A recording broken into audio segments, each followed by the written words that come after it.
Mike Brady with Generosity Wealth Management, a comprehensive financial services firm headquartered in Boulder, Colorado.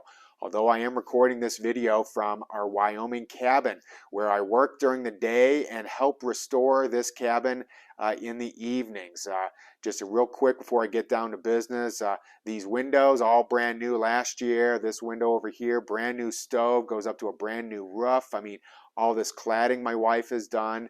It's something that we're very passionate about. A 50-year-old cabin has been my wife's family, and so I'm just so blessed that I get to work during the day with you clients and prospective clients, and work on this beautiful cabin in the Wyoming woods and mountains in the evenings. So I want to start off by talking about human emotions. It is okay as a human being, as part of the experience, to sometimes have conflicting emotions. You know, to have happiness and sadness at the same time. I mean, when your son or daughter got married, you probably were sad that they were leaving the fold, but happy that they're starting their life. Very happy for them that they found the right person. You jump out of a plane as a parachute. You're probably very fearful, but you might be feeling alive, maybe conflicting emotions. And it also is okay to feel calm but disappointed. And I bring that up because I've been doing this for 31 years, and a friend who's also a client last week said, "Mike, you're so calm. Aren't you excited and aren't you disappointed?" And the answer is, I can have all of these emotions at the same time. But I'm not sure how not being calm helps in any way.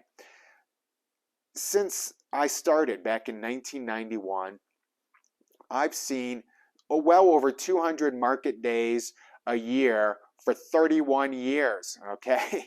I've seen ups and downs. I have seen it all. I'm a big fan of Warren Buffett. And Warren Buffett, I remember in the late 90s, he was made fun of for being an old fuddy-duddy. Oh, you need to get on all these tech stocks. You need to get on all the new super highway, information super highway. And he's like, hey, I'm going to continue with what I do, which are good value companies. He has always talked about avoiding expensive and exotic hedge funds. He didn't really understand some of the bond offerings and wrappers and products by the various companies in the 2000s leading up to 2008. Most recently, he has been made fun of for bad-mouthing cryptocurrencies. Sometimes sticking to the tried and true is the best thing that you can do. And that's something that I believe in very strongly. Staying diversified is absolutely essential. Staying in control of your emotions is essential. And knowing what your time horizon and your duration is absolutely essential. Now, the market has gone down and even in a bear territory for this year, 2022. Painful. I do not want to give you the impression that it hasn't been painful. As a matter of fact, I was with a couple of financial planner friends earlier in the week, and it was like, oh my God, just give us an up day, give us an up week. I mean, this is just so painful to watch. We have logic, and then we're emotional human beings as well. The difference is that we acknowledge that as professionals and say, okay, great, I'm just going to compartmentalize this over here because that part doesn't help me. Remaining diversified is really important. And all I can really say is, going back over 100 years, every single time, 100% of the time, when it has gone down, it has come back over time, 100% of the time. That's not the case for non-diversified issues that might have, whether that's real estate, whether that is a business deal, whether or not that's an individual stock or an individual bond. That's the reason why you have a huge, diversified portfolio of it. And I have said in the past that you can, over time, when you look back the last 10 years, those of you who have said, hey, I can take a high risk tolerance level, are those that usually, in my opinion, going forward, not guaranteed, will have the higher rate of return over a long time horizon, even if in the short term it might be more volatile than what you like. It is not a guarantee of losses along the way, but that's why you keep the duration into consideration. And so this has been real bad. I'm going to put up on the screen and circle there. It's going to be in a box actually. That's what the stock market has done so far this year. Not good at all. Every sector has looked very poorly, performed very poorly, and very consistently. This next sheet that I've put up on the screen are bonds, which is unique that bond funds have also done very poorly in general, the unmanaged bond market indexes.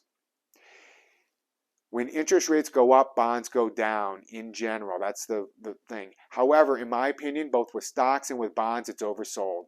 You've heard me say that before in previous either corrections or bear markets.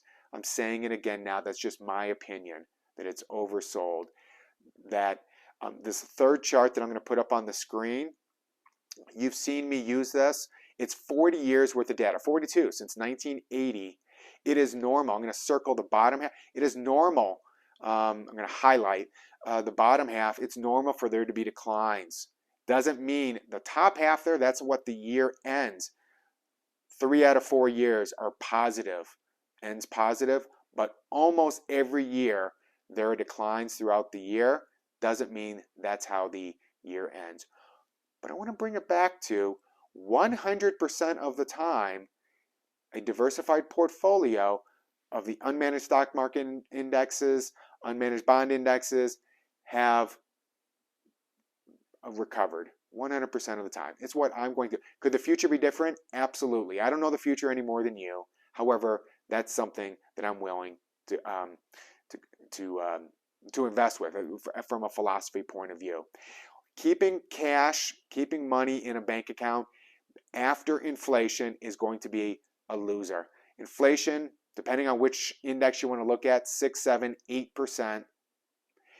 If you look at energy, it's even 30% on an energy just in that particular segment. Food is also double digits inflation. You're going to lose money on your cash after inflation because the banks aren't paying anything, and you're going to lose principal power on that cash.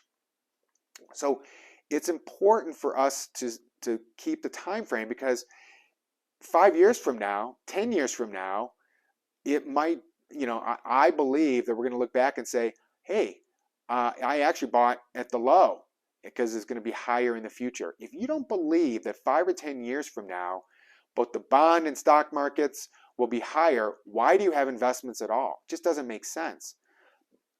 6 months, it could be lower. 12 months, it could be lower. However, the reason why you have investments is you believe that the long term will be there. The last thing I want to say, last two things I want to say. The first one is the news is not there to inform you. Okay, I hate to be some crazy conspiracy theorist, but they're there to elicit emotions from you. If you pay attention, like I do very closely, every day they're saying, well, increased optimism. That's why the market was down. The next day, the market went down because of reduced optimism and concerns about the market. Every day, people just don't change every single day like that. Try not to do that. Just, you're going to be better with your mindset and your emotions if you just don't listen to that. Don't listen to what Twitter has to say, or Reddit, or what these, what so many pundits on TV or in the news have to say. There are definitely, in my last newsletter, I included all the economists and all the very rational and logical people that I read. Doesn't mean you remain ignorant. It means that you're very selective about the sources of information that you get. But the last thing, this is the second and last thing that I want to say, is if you know yourself and short-term losses freak you out, don't pay attention to what your portfolio is doing. If you've got it and we've worked together to make sure that it is where it should be for you, you know what?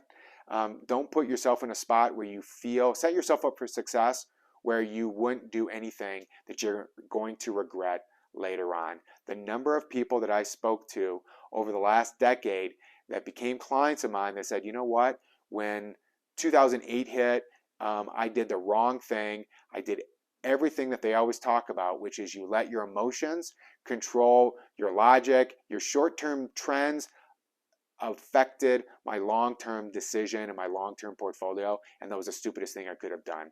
And that's the important thing as we go through this together as 2022 unfolds. Anyway, Mike Brady, Generosity Wealth Management, 303-747-6455. You have a wonderful week. Thank you. Bye-bye.